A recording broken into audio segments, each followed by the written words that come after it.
Hello once again from Jerry Richardson Indoor Stadium. I'm Jim Noble, along with Wofford women's head basketball coach Jimmy Garrity, and this is another edition of Inside Wofford Basketball, brought to you by Yokohama. Well, Jimmy, it's we're getting down to crunch time here in the Southern Conference. The best part is Wofford went 3-1 since you and I last met. You had some big road wins. You played a couple of really tough games at home.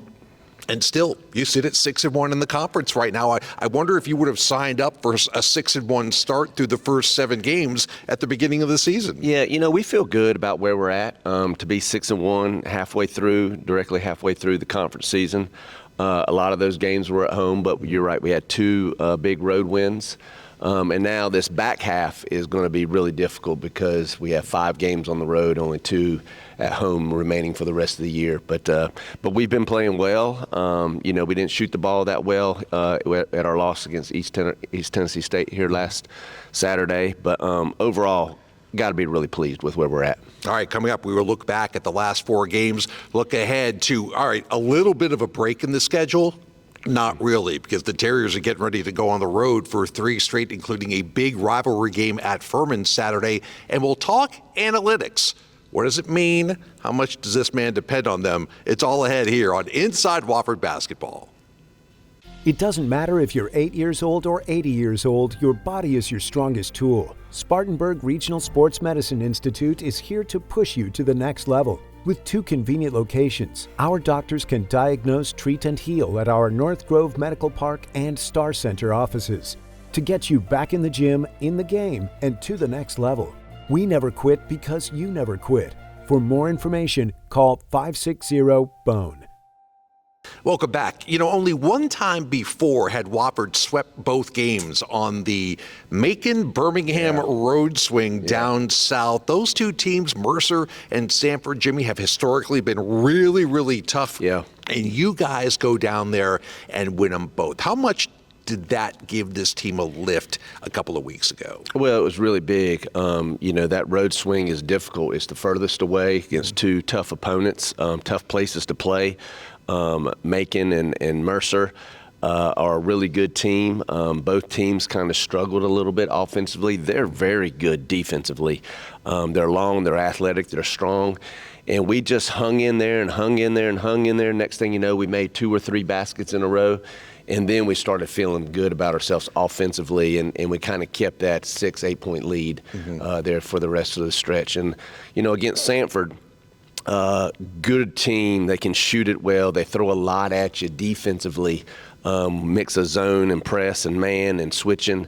But we played on, both ends, offensively and defensively. We were really, really good. And so to go down there and, of course, play on the road against a good team, well-coached team, and get a sweep down there was really, really a positive impact on our team. It's funny, I was watching the Mercer game on TV, and then the first half was kind of a slog, and then you guys started to pull away in the second half. And then at Sanford, you had a little rooting section back there. A lot of Wofford people made the trip because the men were playing right afterwards. At Sanford, so that was fun for us to all kind of sit in the front row and watch and listen and everything like that. And the second half, the shots, they were falling. Yeah. But the unselfish play, the defense, the connectivity, especially on defense, the communication is what really stood out to me at Sanford. And, we talk about that a lot, huddling your team, making sure everybody's on the same page, talking defensively. And then I felt like we were really, really connected on both ends. We could make reads offensively and knew what their teammate was going to do. Defensively, we were playing on a string and attached to each other. And that's probably been our most complete game we played all year. Helen Matthews and Molly Massengale were very, very solid in both games. I thought in the Sanford game, your bench really stepped up. I think Libby Privet had a whole cheering section next to us from her Huntsville, Alabama high school. But then I looked at some of the other people that came off the bench, and Maddie Heiss had a big game. Queen Akiwu really, really got into it at Sanford, and you kind of felt her teammates lift them up. How important is the bench going to be down this final stretch run? Well, we're pretty thin right now. We only have 9 healthy players right now, and depending on the week, you're battling illness as well too. So, for any spark that we can get off the bench, and for us, really, it doesn't matter whether you start or whether you sub in. You're expected to play your best, and when you come in, if you just play 3 or 4 minutes, we need your best effort in those 3 or 4 minutes. And the bench has just been great. And I love the way this team is together and really playing for each other. And they've just been a fun group to coach. I don't know at the end of the Sanford game if you heard a certain person behind the bench yell with about 5 minutes to go, hold them under 50. They had 49 at one point. It ended that way, 84-49. Yeah. So turned out to be a blowout to cap off that road trip. But then you come home and boy, Chattanooga and ETSU, those are two teams just nipping at your heels in the conference standings. Let's start with that Chattanooga game.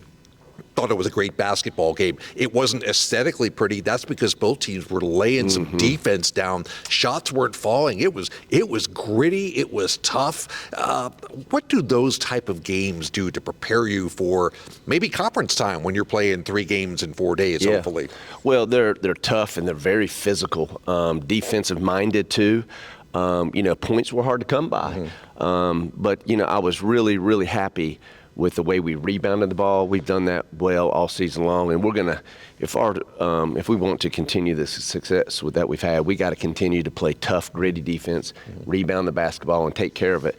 Against Chat, we didn't take care of it great. But we made enough plays down the stretch to come out on top. Yvonne Galia-Polk has really kind of led the way rebounding. She's been a double-double machine.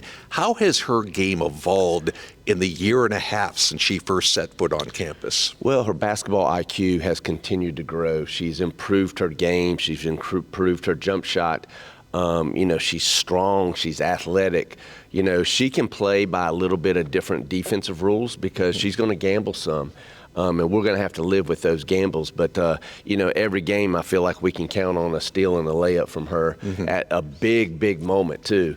So I know against Furman, our first game here, they had cut it back. We had a big lead, and they had cut it to 10, and we were struggling offensively, and she came across with a steal and a layup at midcourt and really got us back on the right track. But she's just been tremendous, and her leadership and her growth on and off the court with her teammates is noticeable and very much appreciated, and we're really proud of where she's at right now. It was a 74-71 win, notable for a few reasons. 8th win in a row for Wofford, that was a school record, but a 6-0 conference start, best ever in school history. That's great. It also puts a huge target on your back. And maybe we saw that a little bit against ETSU because, other teams are saying, we want to be the team that knocks them off. We want to be the team that hands them their first loss. And I know that the ETSU game, you had an early injury with Molly Massengale going down. That affects your rotation and everything like that. And it was another game predicated on defense, and give them credit. They played some pretty good defense against you. And go back what you said. We're circled on people's calendar. And so, when you're preseason picked to where we were, it doesn't matter whether you have injuries or not. People are coming in here we're going to get people's best effort. And, this conference is balanced so well from top to bottom. On any given day, if you don't play your best, you don't take care of the ball, you don't rebound, you don't guard hard, you can't expect to come out with a win. And ETSU, I'll give them credit, man. They were really good defensively. They were really good offensively. We had a tough time scoring, and we had 2 second and third quarter, we had single-digit quarters, and we just had a hard time seeing the ball go through the hoop. And then I felt like it got in our head a little bit, and we were passing up shots. The way you get out of that slump is to, you got to keep shooting shots you normally shoot, and we backed off of that a little bit. But it'll be a lesson learned, and give ETSU the credit on that, and they were really good. Still at 16-6 overall, 6-1 in the Southern Conference. Wofford still atop. Technically, they have the tiebreaker win over UNCG from the home win here a couple of weeks ago atop the conference as we head into our next segment, which means 3 games on the road, beginning with Furman. We'll talk about that next here on Inside Wofford Basketball, brought to you by Yokohama.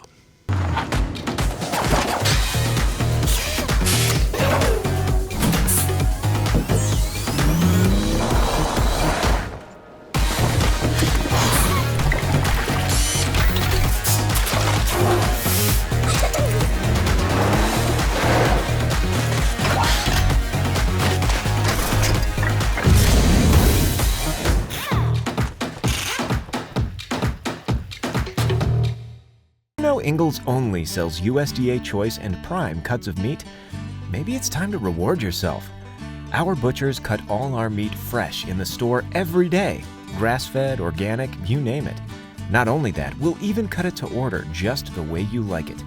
And we grind meat fresh in the store multiple times a day. It's all in the bag.